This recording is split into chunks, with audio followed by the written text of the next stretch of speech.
आज के इस वीडियो के माध्यम से हम बताने वाले हैं कि मोबाइल कंपनी में आप कैसे जॉब कर सकते हैं और ओप्पो, वीवो, इसके अलावा सैमसंग जैसे बड़ी बड़ी मोबाइल कंपनियों में आपको क्या जॉब करना पड़ता है, कौन कौन से ब्रांच के लोग एलिजिबल होते हैं। तो सबसे पहली बात तो आप यह समझ जाइए कि ओप्पो, वीवो, सैमसंग या फिर जितनी स्मार्टफोन बनाने वाली कंपनियां हैं, इन सभी कंपनियों में 10th 12 डिप्लोमा, ITI और ग्रेजुएट कैंडिडेट को हायर किया जाता है। जैसा कि आपको पता है कि मोबाइल कंपनियां बहुत ही तेजी के साथ इंडिया की तरफ विजिट कर रही हैं और इंडिया में अब बहुत ज्यादा मोबाइल कंपनियां हैं और यहां पे मैन्युफैक्चरिंग, इसके अलावा यहां पर सेलिंग, सभी काम यहां पे हो रहे हैं।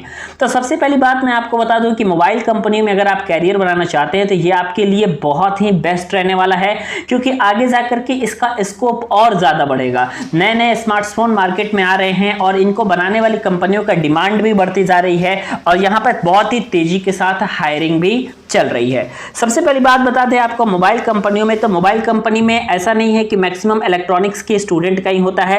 इलेक्ट्रॉनिक्स के अलावा अगर आपने इलेक्ट्रिकल, मैकेनिकल या फिर अदर ब्रांच के भी आप स्टूडेंट हैं तो आप मोबाइल कंपनी में जॉब कर सकते हैं। इसके अलावा अगर आपने नॉर्मल ग्रेजुएशन भी किया हुआ है या फिर अगर आपने सिर्फ 10वीं और 12वीं पास करके भी अगर आप मोबाइल कंपनी में जॉब करना चाहते हैं तो आपको जॉब नोएडा में आसानी के साथ मिल जाती है। नोएडा में हमेशा वॉक इन इंटरव्यू होता रहता है और इसके अलावा जो कंपनी की ऑफिशियल वेबसाइट है वहां पे भी आप जाकर के अप्लाई कर सकते हैं। इसके अलावा जितनी सारी कंसल्टेंसी होती है, कंसल्टेंसी के थ्रू अगर आप जॉब करना चाहते हैं तो वहां भी आपको आसानी के साथ मिल जाता है, क्योंकि नोएडा में बहुत सारी कंसल्टेंसी चलती है। अगर आप जॉब करना चाहते हैं मोबाइल मैन्युफैक्चरिंग कंपनी में तो ये आपके लिए काफी आसान होता है, सिर्फ आपको टेक्निकल स्किल पे काम करना होता है। अगर आपके पास अच्छा टेक्निकल स्किल है तो आप पीसीबी रिपेयरिंग, मोबाइल रिपेयरिंग के सेक्टर में भी जा सकते हैं।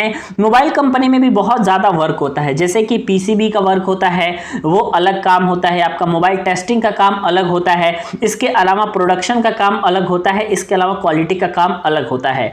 अगर आपने क्वालिटी या फिर मोबाइल रिपेयरिंग का चूज कर लिया ऑप्शन, करियर ऑप्शन, तो आपके लिए बहुत ज्यादा बेनिफिट होने वाला है, क्योंकि अगर आप एक बार रिपेयरिंग जानते हैं तो आप रिपेयरिंग के बेसिस पे काफी ज्यादा आगे तक जा सकते हैं।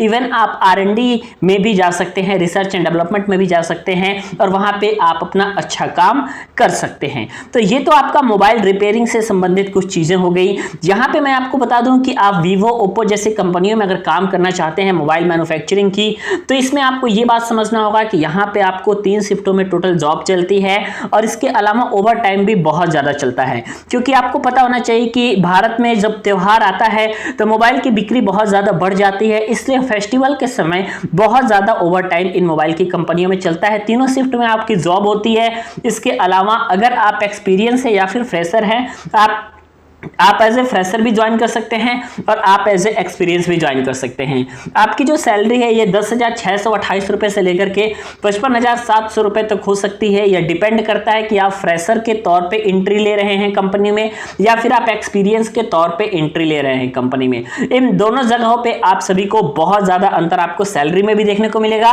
और इसके साथ ही साथ आपको एक्सपीरियंस में भी देखने को मिलेगा। तो इसलिए अगर आपने बेहतर शुरुआत अपनी एक अच्छी मोबाइल कंपनी से कर ली तो निश्चित तौर पे आप आगे बहुत ज्यादा आगे जा सकते हैं और अपना करियर आप बेहतरीन तरीके से बना सकते हैं। ये आपका तो रह गया। इसके अलावा अगर मैं बात करूं, अगर आप मोबाइल कंपनी में जॉब करना चाहते हैं तो 2-3 बातें आपको ध्यान रखनी पड़ेगी कि अगर आप आसपास के लोकेशन पे रहते हैं या फिर उसी सिटी में रहते हैं तो कंपनी की तरफ से बस की सुविधा जो है बिल्कुल फ्री में अवेलेबल कराई जाती है एवं इसके अलावा बहुत सारी फैसिलिटी भी आपको दी जाती है। आप ऑफिशियल वेबसाइट पे जाके अप्लाई कर सकते हैं।